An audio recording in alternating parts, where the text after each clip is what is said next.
झांसी लोकसभा संसदीय क्षेत्र से भाजपा के प्रत्याशी अनुराग शर्मा के नामांकन जनसभा में उत्तर प्रदेश के उप मुख्यमंत्री केशव प्रसाद मौर्य पहुंचे, जहां उन्होंने जनसभा को संबोधित करते हुए लोगों से भाजपा के प्रत्याशी को समर्थन और वोट देने के लिए अपील की। जनता को संबोधन करने के बाद उप मुख्यमंत्री नामांकन रथ पर चढ़े और कुछ देर बाद रोड शो में भी हिस्सा लिया।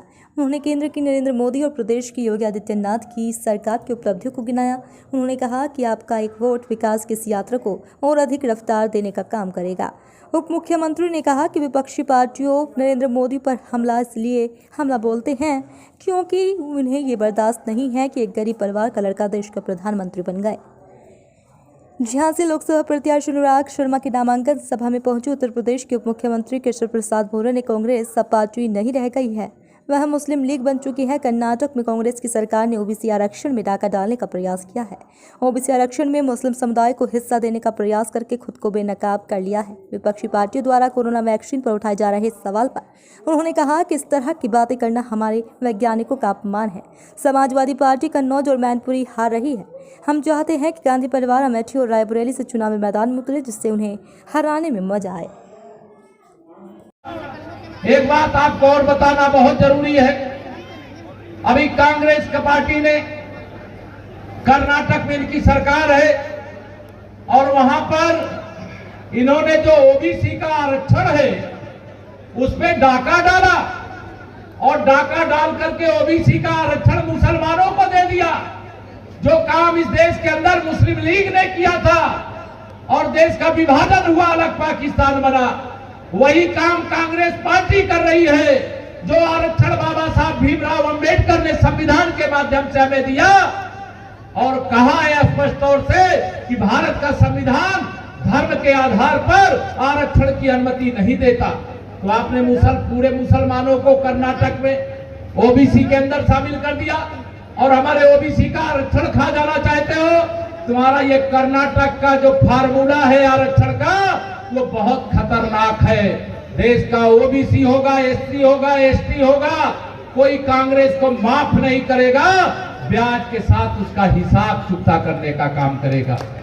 मेरे प्रधानमंत्री मोदी जी ने, मेरी माताएं बहनें आप सब बैठी हो, उधर भी बड़ी संख्या में माताएं सवाल उठाए, कहा है कि ये वैक्सीन है, सपा घराना हो चाहे कांग्रेस घराना हो, इन्होंने कोरोना के टीका को मोदी का टीका, भाजपा का टीका कहा था। जनता ने कमल का टीका लगा करके उनका इलाज कर दिया। अगर वो ये बोले हैं तो ये समझ लीजिए कि ये देश के वैज्ञानिकों का अपमान किए हैं और जिन वैज्ञानिकों ने तपस्या करके दुनिया भर से हमें वैक्सीन लाना पड़ता था, अपने देश में तैयार किया है, उसका स्वागत अभिनंदन करने की जगह, उनका मनोबल बढ़ाने की जगह, ये जो देश जिस क्षेत्र में आगे बढ़ता है उस क्षेत्र में जो काम करता है उसका अनादर। कर्नाटका की सभा का अमित शाह का वीडियो वायरल हो रहा है, वो फेक बताया जा रहा है। उसको लेके मोदी जी को भी सफाई देनी पड़ेगी और कांग्रेस ये कह रही है कि ये वीडियो सच्चा है, ये आरक्षण और मुस्लिम आरक्षण होना चाहते हैं, इसलिए मोदी जी को बार-बार सफाई देनी पड़ रही है। देखिए, माननीय प्रधानमंत्री जी को कोई सफाई देने की आवश्यकता नहीं है। हर देश का नागरिक स्वयं प्रधानमंत्री नरेंद्र मोदी जी है। वो एक गरीब माँ बाप के बेटे, एक चाय बेचने वाले के बेटे हैं। उन्होंने देश की सेवा की है, वो पिछड़े वर्ग से आते हैं। कांग्रेस या सपा बसपा उनको बर्दाश्त नहीं कर पाती है, उनके प्रति अपशब्दों का प्रयोग करती है, गाली गलौज का प्रयोग करती है। लेकिन उनकी गाली का जवाब मैं लोगों से अपील करता हूँ, गाली से मत देना, कमल का बटन दबा करके मोदी जी को तीसरी बार पीएम बना करके देना।